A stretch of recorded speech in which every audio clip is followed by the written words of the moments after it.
কি কি কি অভিযোগ রয়েছে আপনাদের? হ্যাঁ, আমরা দেখতে পাচ্ছি যে পাশে যে সমস্ত সদস্যরা রয়েছেন তারা কাজ পাচ্ছেন, অথচ আমাদের এই বুথের সদস্য, পঞ্চায়েত সদস্য, সে কোনো কাজ পাচ্ছে না। এটা আমি মনে করি যে পঞ্চায়েত থেকে দ্বিচারিতা করা হচ্ছে।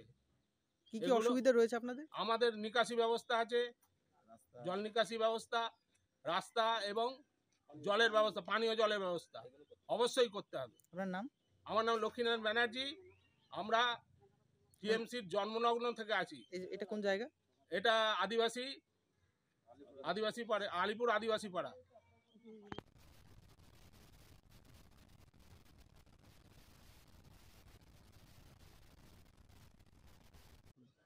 আমাদের এই এসটি পাড়ার গ্রামে, আমাদের আদিবাসী পাড়ার কেন আমাদের উন্নতি হবে না? সব জায়গায় যখন কাজ হচ্ছে, তাহলে আমাদের পাড়ায় কেন বাদ থাকবে? আমাকে পঞ্চায়েত সমিতির সদস্য হয়ে তখনও কাজ দিল না, এখন আমাকে মেনকা ভাদুলিকে সদস্য দাঁড় করানো হয়েছে, সেই নিয়েই কাজ করতে পারছে না, আর কাজও দিচ্ছে না। কি করে কাজ করবে? তার হাত পাগুলো পুরো বাঁধা আছে। আমাদের ভোটে বলুন, আমাদের ভোটেও তো আমাদের ভোটেই তো প্রধান, আমাদের ভোটের মধ্যে তো পঞ্চায়েত মুখ্যমন্ত্রী হয়ে যাচ্ছে। এই ভোটের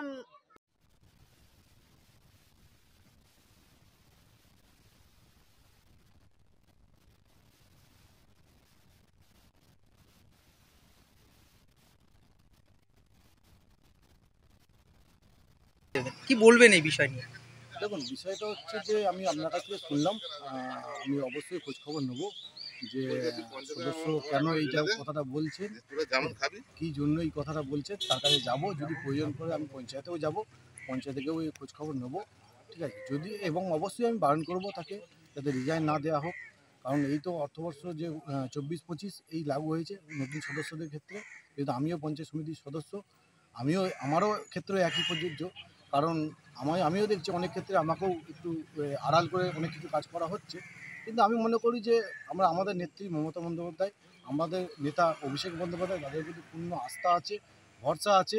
আমরা লড়াই করতেও জানি, আমরা লড়াই করব, আমরা জেনারেল বডিতে তুলব, এবং সমস্ত কাজ যাতে মানুষ পায়।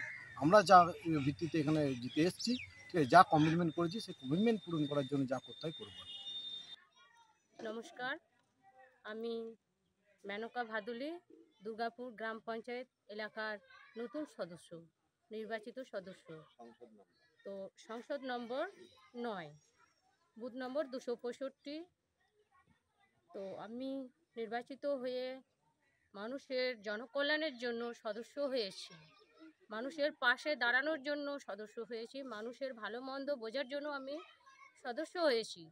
কিন্তু এখন এমন একটা পরিস্থিতি পৌঁছে গেছে যা আমি হয়তো এই সদস্য পদটা টিকে রাখতে পারবো কি না সেটা নিয়ে সন্দেহ হচ্ছে। কি কি সমস্যা হচ্ছে আপনার? আমার সমস্যা বলতে, আমি এতগুলো দরখাস্ত করছি আমার এলাকায় মানুষের জন্য, জলের জন্য, রাস্তার জন্য, ড্রেনের জন্য, আমার কোনো কাজ হচ্ছে না। কারা কাজ দিচ্ছে না? পঞ্চায়েত থেকে আমি দরখাস্ত করছি, কিন্তু পঞ্চায়েত আমাকে কোনো অ্যালাউ করছে না। আপনি কোন দলের সদস্য? আমি টিএমসি দলের সদস্য, কিন্তু এমনভাবে আমার সঙ্গে ব্যবহার করছে, মনে হচ্ছে যেন আমি নির্দল প্রার্থী। পঞ্চায়েত কাদের দখলে? তৃণমূলের দখলেই? হ্যাঁ, অবশ্যই তৃণমূলের দখলে। তাহলে আপনি তৃণমূলের একজন সদস্য হয়ে তারপরেও আপনার কোনো কাজ তারা দিচ্ছে না, কোনো ভ্যালু করছে না। কি বলতে চাইছেন তারা? তারা বলতে চাইছেন যে মিটিং মিছিল করবে যারা, তারাই সুযোগ সুবিধা পাবে। এবার মিটিং মিছিল সব সময় সব জায়গায় হুটপাট করে বললে সবাই কি সম্ভব? এটা তো আমার গরিব পাড়া, আদিবাসী পাড়া সব সময় খেতে খামারে কাজ করে, ওদের তো একটা টাইম দেওয়া দরকার, কিন্তু সব সময় টাইমে না থাকার জন্য পৌঁছাতে পারে না। আর যখন পৌঁছাতে পারে না, তখন আমাকে নির্দেশ দেওয়া হয় মিটিং মিছিলে না গেলে কোনো সুযোগ সুবিধা পাবেন না।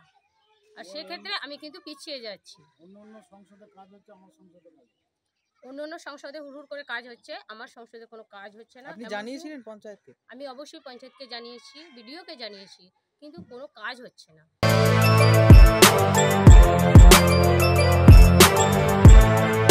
এখন অনেক বড় শ্রী লেদার্স হাওড়া ময়দান। আপনি কি জটিল কিছু সমস্যায় ভুগছেন, সমাধান পেতে চান? যোগাযোগ করুন প্রখ্যাত জ্যোতিষ ও তান্ত্রিক মনসারাম ভট্টাচার্যের কন্যা মনসা কন্যার সাথে। প্রখ্যাত জ্যোতিষ ও তান্ত্রিক মনসা কন্যা হাওড়া জানবাড়ি ও হাতিবাগানের নিজস্ব মন্দিরেও বসেন। যোগাযোগ 9830106967 আর 9239655323।